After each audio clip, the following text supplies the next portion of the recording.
And joining us now, let's circle back to River State, shall we, as we're joined by a lawyer and public affairs commentator to give us a bit of insight on the latest going on with River State and the governor. We have Haya King.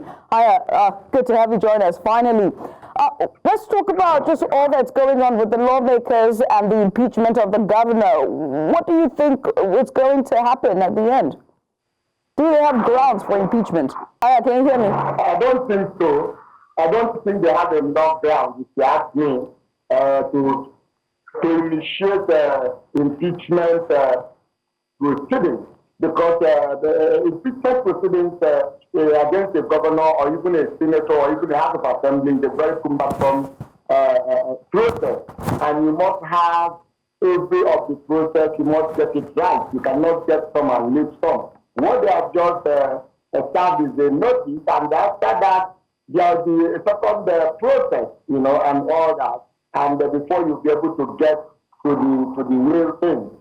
For me, they are adjourned indefinitely at the Senate. They didn't give a date of return on the 14th. That same 14th. I wonder how they were able to immediately move the motion and get the processes announced today. The 18th or so or 19th, then Monday, you are now serving him impeachment notice. Well, like I've always said, what they do is political. They don't actually do what is legal.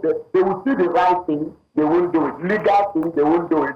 Constitutional things, they will do it. They will choose to do political things, which is usually wrong, the illegal, unconstitutional, and all that. Maybe this is another process of opening another line of litigations again.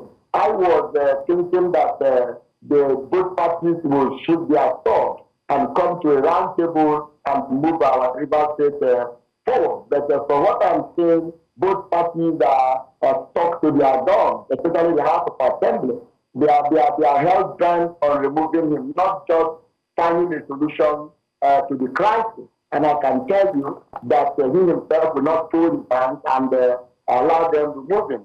The other day was the chief judge that was attacked. And they said that the chief judge falsified the stage and all that. They started attacking him simply because he refused, because he made the input of the chief judge. They will appoint the investigation panel. And the investigation panel will now sit down and find the governor, guilty, to send it back to the House. So it's a process which I think the way Nigeria is constituted, the way our politicians, the mind of our politicians, the way it's going, I think is very, very good for them to have that cumbersome process. I don't know any governor who has been successfully impeached, and they went to court and the court said it was right.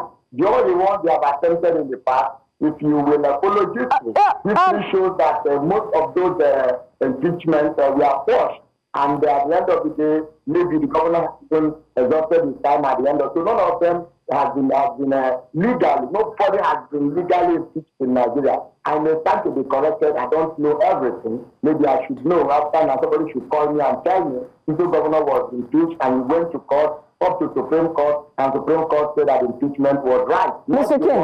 They impeached. Mr. King. Went to Port Harcourt, Mr. King. Was wrong. So I'm talking about Mr. King. That went to the can you hear me? Mr. King, I'm trying to interject here. Just give me a sec so we can have a proper conversation, shall we? I mean, you're talking about Fubara and that, giving precedents. No governor has been successfully impeached. But Fubara's case seems to be very different, right? We've seen the case of the federal allocation. First of all, it was upheld by the Supreme Court and then overturned by the Supreme Court as well. And now the state isn't receiving allocation. And so it begs to ask the question whether or not we would see the same if this actually goes to court. If he goes to court, will this court uphold the House if he's impeached for real? Or he will just be the first time to set precedents? But that's a conversation for another time. Let's also talk about the crisis in River State and how it has set a heavy ethnic undertone. Is River State ready for yet another upland governor in the person of Speaker Martin Amawale, or that wouldn't matter at all?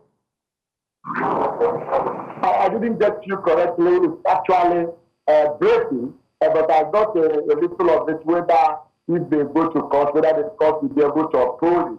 I don't think so. Like I said, several of these processes have been tested in court. Several of these illegal or wrongful impeachment have been taken to court, and the court said no, it was wrong, and all that, and all that, and all that. And then I think P2P was there, Alamesia, and several other impeachments, even the one they initiated against Siminalayi didn't see the light of the day.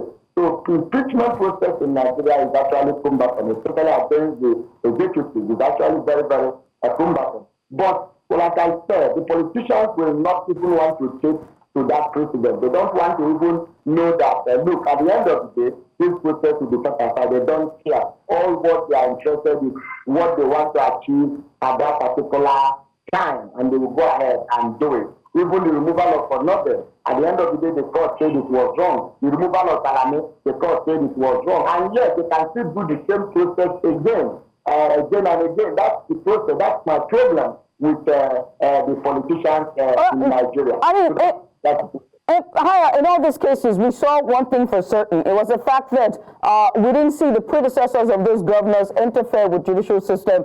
And we also did see that there was some sort of autonomy and independence with the judicial system. Will it happen with this case? Only time will tell. But Haya, I must say thank you for taking out the time to join us. Haya King, he is a lawmaker, a lawyer, and a public affairs commentator. Once again, thank you.